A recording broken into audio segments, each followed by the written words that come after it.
নমস্কার, আমি আইনজীবী জয়িতা রায়।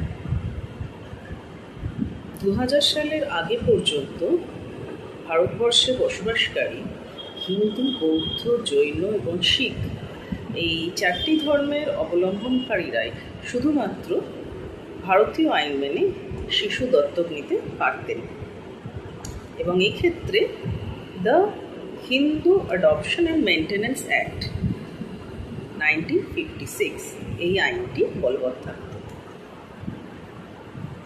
জুভেনাইল জাস্টিস অ্যাক্ট 2000 এই আইনটি প্রণয়ন হওয়ার পর থেকে ভারতবর্ষে বসবাসকারী অন্যান্য বহু ধর্মের অবলম্বনকারীরাও ভারতীয় আইন মেনে শিশু দত্তক নিতে পারছেন।